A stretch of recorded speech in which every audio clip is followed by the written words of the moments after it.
Shalom shalom, Yesu ashimwe cyane. Twongeye kubaha ikaze mu izina rya Yesu. Imana ibahe umugisha mwebwe mwese mufashe akanya ko kubana natwe muri kino gitondo. Dushimiye Imana itugiriye neza, dushimiye Imana iduhaye amahirwe kongera kubana namwe turi kumwe kuri Zoom. Yesu abahe umugisha mwinshi, n'abadukurikiye kuri YouTube, kuri Gospel TV, Imana ibahe umugisha mwinshi cyane. Muri kino gitondo nagira ngo tuganire ijambo ry'Imana rivuga ngo ntukave mu masezerano y'Imana. Niba Imana yaravuganye nawe, niba Imana yarwaye isezerano ryayo, ntabwo ukwiriye kurivamo. Ukwiriye gukomeza isezerano ry'Imana riri ku buzima bwawe, kuko Imana yacu ni Imana ikomeza isezerano. Bishobora gutinda, bishobora gufata igihe kinini, bishobora gufata igihe twebwe tutazi, ariko icyo tuzi cyo ni uko Imana ibasha gusohora isezerano ryayo ifite ku buzima bwacu. Kuri uyu mwana agira ngo tuganireho gato, turi kumwe na mama Adrienne mutunguye, ariko nagira ngo nze kumubazaho gato ikibazo kimwe cyonyine, aze kudufasha nk'umubyeyi uri kumwe natwe hano, nk'umuntu uri kumwe natwe, noneho kugira ngo afashe n'abantu badukurikiye babashe gusobanukirwa bimwe mu bijyanye no gukurikirana cyangwa se no kumvira icyo Imana yavuze, cyangwa se kuguma mu isezerano ry'Imana. Umwanditsi wa Zaburi igice cya 25 ku murongo wa 3 yaravuze ngo siko bizaba mu bagutegereza, ntawe uzakogwa n'isoni. Abava mu isezerano ari nta mpamvu nibo bazakogwa n'isoni. Abo bazagutegereza ngo nta n'umwe uzakogwa n'isoni. Abava mu isezerano ari nta mpamvu nibo bazakogwa n'isoni. Muri ibi bihe hari ibintu byinshi bigenda bisa nk'aho biduhinyuza, bisa nk'aho biduca intege ku bijyanye n'amasezerano Imana yaduhaye.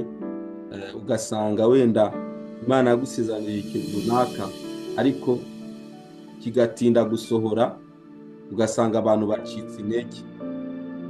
Ese mama Adrienne, ni iki wabwira abantu badukurikiye ku bijyanye n'amasezerano y'Imana? Bibaye byiza waduha n'urugero. Ese nk'umuntu mukuru uri kumwe natwe, hari nk'isezerano Imana yaba yaraguhaye mu buzima bwawe, wenda rigatinda ariko finally rigasoza bisohoye ku buzima bwawe.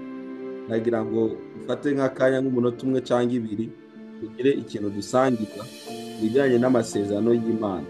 Abantu badukurikiye wenda bagire icyo bakwiga ku bijyanye n'iri jambo dusomye muri Zaburi 25 ku murongo wa 3. Karibu mama Adrienne. Shalom, murakoze cyane. Ku bijyanye n'amasezerano y'Imana, icyo nabivugaho ni uko Imana iyo ivuze, iyo ijambo ry'Imana riratubwira ngo si nk'umwana w'umuntu ngo yicuze ku cyo yavuze, ntabwo ibeshya, ahubwo ikurikirana icyo yavuze kugeza gisohoye. Ariko hagati yo kubwirwa isezerano no gusohora kwayo niho umwana w'umuntu we ananirirwa, bitewe bishobora guturuka kuri we cyangwa bigaturuka ku mwanzi wacu, nk'ibisanzwe ko tuzi ko ahora akirana arwanya umuntu kugira ngo atagera ku cyo Imana yamuvuzeho.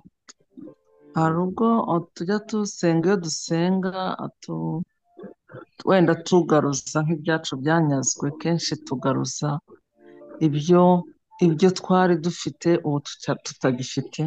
Ariko hari n'ubwo umwanzi akwiba n'ibitaragaragara, kuko ibigaragara biva mu bitagaragara, hanyuma wowe ntunabimenye ukabyihorera, ukabigira nk'aho wenda ugashaka nko kugira nk'aho Imana ari nk'iyakinyoma, ibyo yavuze bitari byo.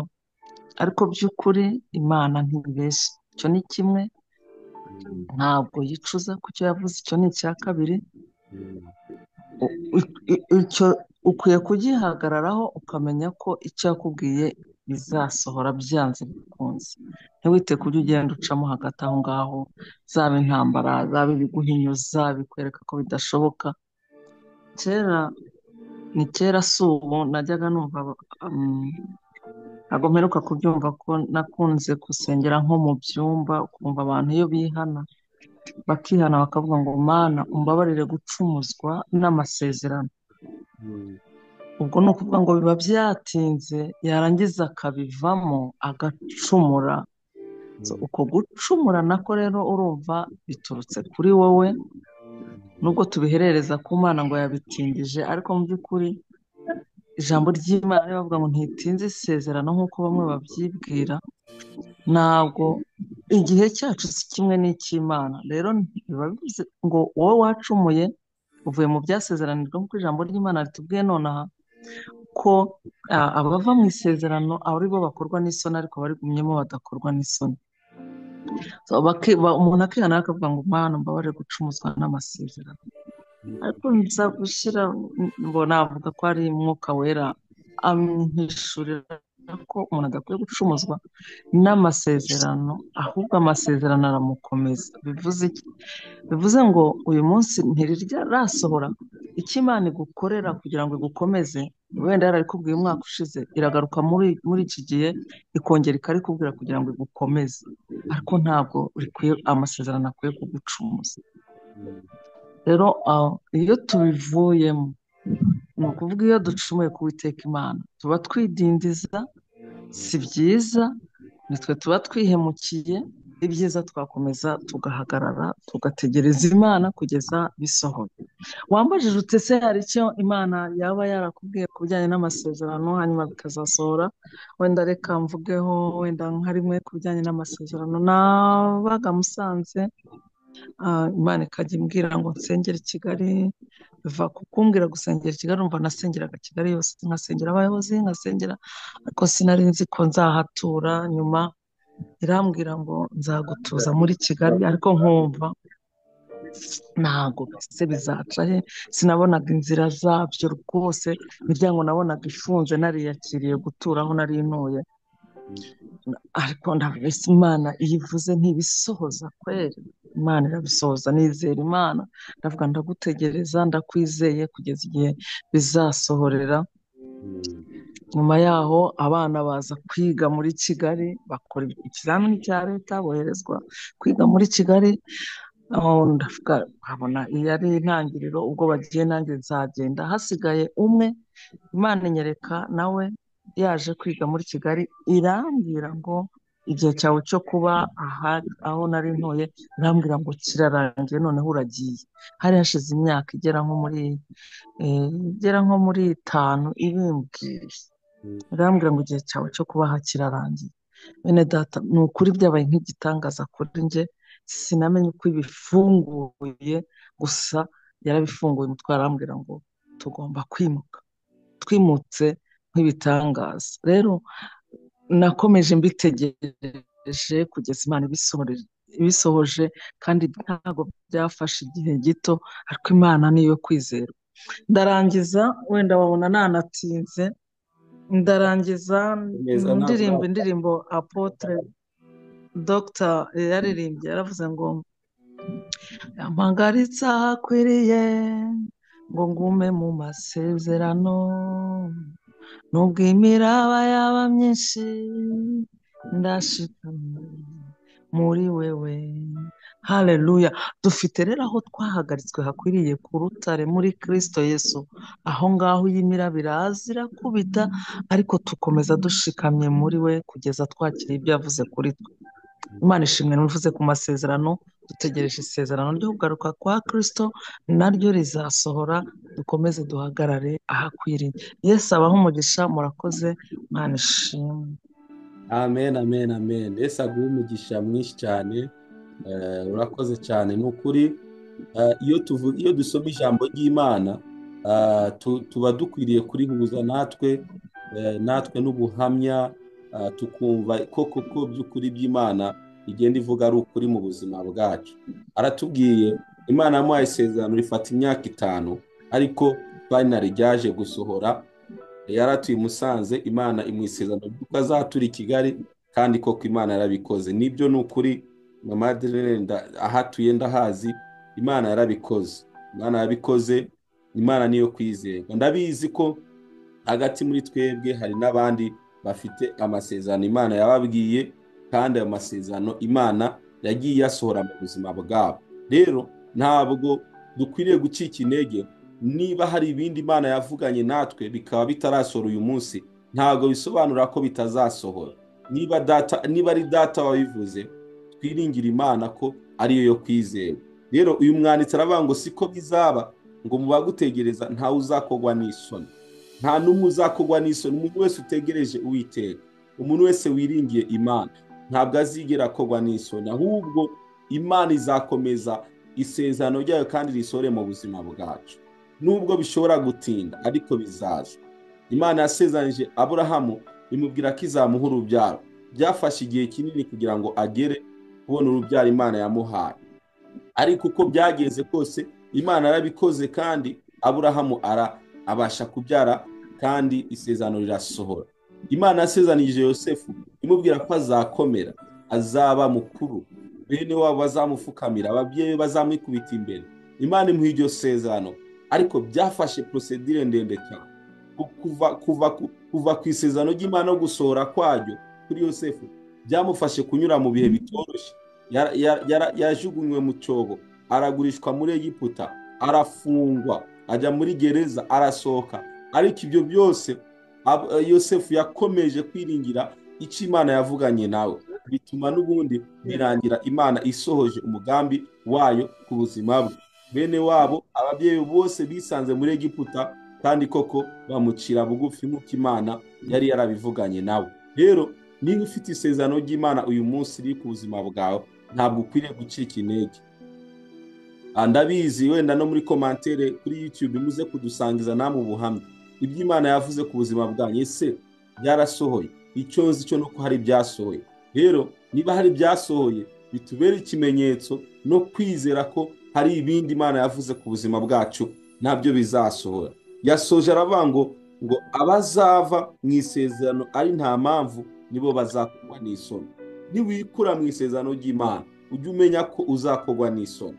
Mama Adeline yabisobanuye, nukora ibyaha ukajya kure y'Imana, ubwo nyine uba uri kwikura mu masezerano y'Imana. Ariko nuhagarara ugashikama, Imana izagenda isohoza isezerano ryayo riri ku buzima bwawe. Haleluya. Yesu abaha umugisha mwinshi cyane, kandi Yesu abagire neza. Imana yavuganye nawe, Imana yakubwiye, ibyizere, bihagarareho, bikomereho. Hari ugutabagwa, hari ukugirirwa neza n'Imana, hari ugusohorwa kw'amasezerano. Ibyo byose bizagera ku buzima bwawe. Rero ntiwemere ko Satani aguca intege, ntiwemere ko Satani akunaniza, ntiwemere Satani ko kugira ngo ibyo bintu ntibizakunda. Ndavuga n'abakozi b'Imana mudukurikiye muri iyi minsi bari mu gihugu cy'u Rwanda, amatorero menshi arafunze, hari requirements leta yasabye ko abantu bagomba kubahiriza. Hari igihe uzireba kumva ni ibintu bikomeye cyane, watekereza ku by'Imana yakubwiye, uzubaka umurimo wayo, uzubaka itorero, uzakomeza umurimo, ukumva ucitse intege. Mwene data, wicika intege. Bishobora kugufata imyaka 2, 3, 5, ariko icyo Imana yavuze izasohora mu buzima bwawe.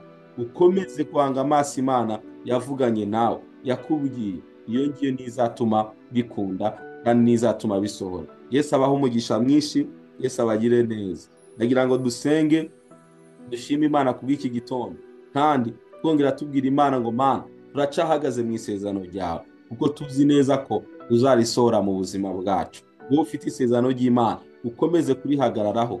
Igihe nikigera, Imana izasohoza ibyo yavuze. Ibyo uri kuracamwo byose bisa nk'aho biguhinyuza amasezerano y'Imana yo ku buzima bwawe, ntubyiteho, ntubitindeho. Wowe ukomeze guhanga amaso Uwiteka Imana, kandi gutabagwa kwayo kuzakugeraho mu gihe gikwiriye. Yesu abaho umugisha.